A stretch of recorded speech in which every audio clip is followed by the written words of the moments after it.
The Latin American country of Colombia is 10,000 kilometers away from Ukraine, but despite the distance, it's supplying defense equipment to Kiev, and its president has condemned Russian military action there.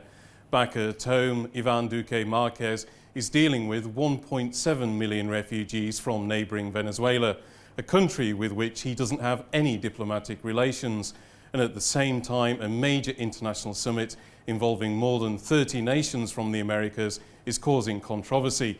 I'm Andrew Hopkins, and I've been speaking to the Colombian president one-on-one. Mr. President, thank you very much for talking to TRT World. First of all, I wanted to ask you about the war in Ukraine, because you've spoken out on this war. You've condemned Russian military action there. Why have you done that? Because this is a country that's 10,000 kilometers away from where you are. Because we have to defend values, we have to defend principles, and because what's happening in Ukraine is a genocide. It's not an invasion, it's not an attack, it's a genocide. People are being killed every day. Children's hospitals have been bombarded. Cities have been destroyed. Many have lost their lives. So I think we have to raise our voice and tell before the eyes of the whole international community that this needs to come to an end, and that this has to generate consequences in the International Criminal Court, and that this has to generate consequences when it comes to sanctions. So yes, we have been vocal, and I have been vocal, because we cannot allow these things to happen, and because this basically brings back to history those very horrible years where autocrats tried to create an environment where people can be killed just for the purpose of expanding a territory, and that is simply insane. But it's part of your thinking as well that your country is a global partner of NATO. You've recently become a non-NATO ally of the United States. So do you feel like a sense of duty to speak out on this issue because of that as well? Indeed. We are the only Latin American country that is an associated member of NATO, and we trust and believe in the values of NATO.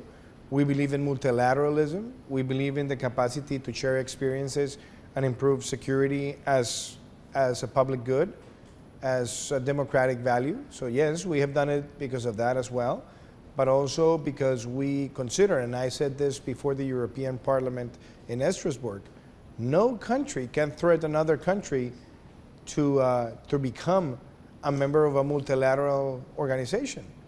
And as you have seen, Russia has threatened many countries that have expressed their willingness to become members of NATO.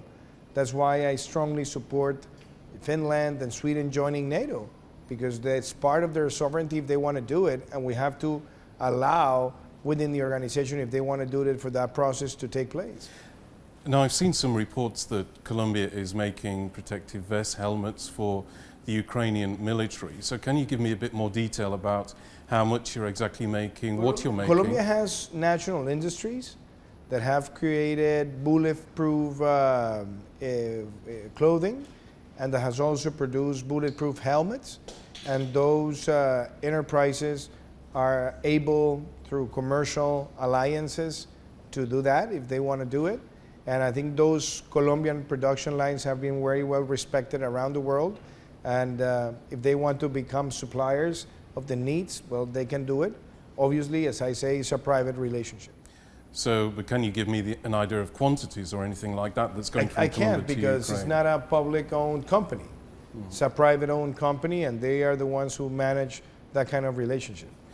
You've been on the phone, I understand, to President Zelensky in Ukraine as well, and you've been speaking, I think, not just about refugees, but also things like possible defense projects, economic projects after the war has finished. So what kinds of things do you have in mind with that? Because again, you're a long way from Ukraine. We have been supporting, through NATO, different projects. We have been working with the United States in order to have Colombian personnel in Poland to train people in demining operations.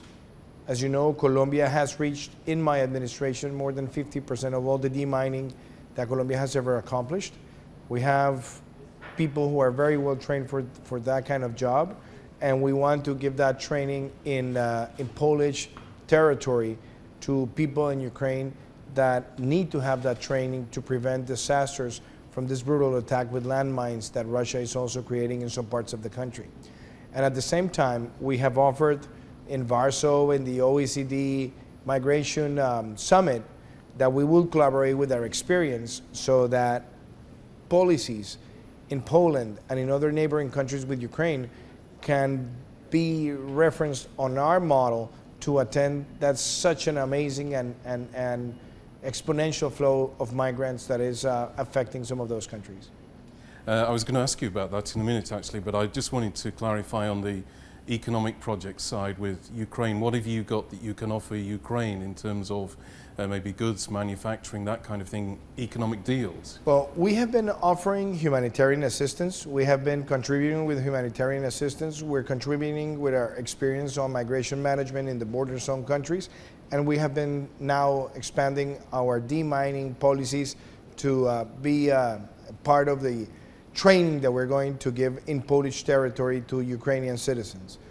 So that is for now. And obviously what we expect with the NATO and also within the OECD is to identify mechanisms to reactivate the economy in Ukraine once the situation passes.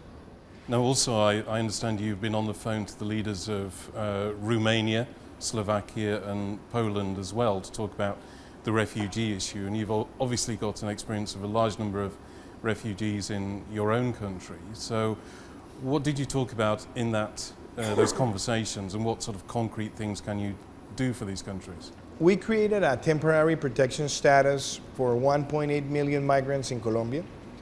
We created a health attention system for those migrants.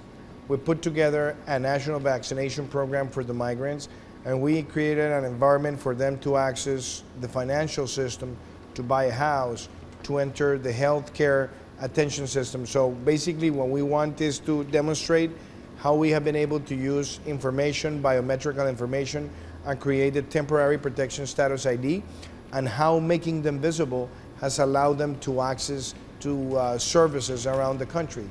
So we consider this is a very important humanitarian milestone. It has been recognized by multilateral institutions, and we definitely want to transfer that capacity. You mentioned already in the interview that you're in favor of Finland and Sweden joining NATO, and obviously you'll be aware of the dispute at the moment between Turkey and those countries about what conditions Turkey would like to see for them to approve of their membership. What's your view on this situation? I am respectful of the Turkish government approach. I mean, I respect the opinions that heads of state and the governments have on this matter. But when it comes to Colombia's opinion, we definitely believe that it is important that Finland and Sweden can accelerate their process of becoming full NATO member, and by that being also part of an organization that has the value of security and joint security efforts as one of the cornerstones of peace in this region. Do you think Turkey's views, the Turkish government's views on the PKK and such like other terrorist groups should be respected, taken into account in this process? Well, I think Turkey has had to deal with terrorism. We condemn the activities of PKK. We have always done that. And we have also faced the challenge of terrorism in Colombia. We have fought ELN, we have fought the FARC, we have fought the FARC dissidencies, we have fought the cartels that have conformed themselves into a terrorist organization. So we have a strong support for the Turkish government approach to hunt down the kingpins of those organizations and dismantle them completely. We have done the same in Colombia. And I think if there are things that they can express as maybe requests in order to have a broader international support in the fight against PKK, I think they're in their right. When it comes to the accession process, my opinion, Colombia's opinion, is that Sweden and Finland should join NATO, and we will support with our voice them joining NATO. But as I said, I'm respectful of the approach the Turkish government has. Even if I may not share it, I respect it. And if there are comments and or requests that President Erdogan can make in order to strengthen international support in the fight against PKK, I think he's also in his right. Now, when your vice president came to Turkey a few months ago, I spoke to her and we talked about the commonalities between Turkey and Colombia in terms of the amount of refugees that you're looking after, because Turkey is the biggest host of refugees in the world at the moment, something close to 4 million Syrian refugees. You've got 1.7, I think largely Venezuelan refugees. And she talked about some kind of common projects. Is there anything sort of concrete coming out of that at the moment? What I like is that we have taken a fraternity approach, both of us. I think we have moved with a temporary protection status for a long time. I think Turkey is a leader in humanitarian attention for refugees and migrants. And I think what we also share is that the international community needs to put faster disbursements on all the commitments and the pledges that have been made. And I think that is something that matters to Turkey, and that's something that matters to Colombia. So I think, first of all, improving the coordination in humanitarian migration policies, it's important. And at the same time, I believe if we work together, we can also raise our voice so that the commitments that have been made in donor tables turn rapidly into faster disbursements. Let's talk now about the Summit of the Americas, which is coming up in Los Angeles next month. There's been some talk about 3 of the countries, Cuba, Venezuela, Nicaragua, not being invited. One of the things that has united the hemisphere is the democratic charter of the Organization of American States. So we have signed it, we have defended, we have promoted, and I think those countries that are not in a democracy should not participate in the Summit of the Americas. Now you're coming up to the end of your term in office as President of Colombia. You've just been made a major non-NATO ally by the United States, and the polls at the moment in your country seem to suggest you could have a left-wing president in the future. Do you think if that happens, there could be problems for the relationship between Colombia and the United States? I think we have in Colombia free elections. I defeated the extreme left 4 years ago by a landslide. If I could run again, I would definitely beat them again in a landslide. But obviously there's a process taking place, and people will come to the polls next week. And I am certain that people would always defend democratic values, the market economy, and people will defend a model that has generated prosperity and has allowed us to reduce poverty. So I think this is not a matter of left and right, but it's a debate between the demagogues and the pedagogues, and I'm sure the pedagogues will win. But this would be the first time in Colombia's history, I understand, you could have a left-wing president. So this would be a major change for the country, wouldn't it? I think the change changes don't come because there's right or because there's left. Changes happen because there are good policies or bad policies. So the policies of the demagoguery that are aimed of destroying productive sectors, of restricting economic liberties, or trying to nationalize industries, they are a complete failure in anywhere in the world. So I think what people will be able to differentiate is which are the policies that are proposed that are towards that line, and which ones are the ones who are aimed of sustaining investment and generating more trade and improving the conditions of the Colombian people, especially at moments where we have reached record highs in terms of economic growth, in moments where we have reached the lowest statistical records ever on multidimensional poverty, and how we have been able to reach the lowest informality rate in the labor market.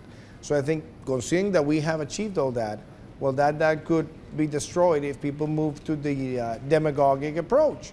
So I believe that the Colombian people will come to the polls, and I think the pedagogues will always prevail on top of the demagogue.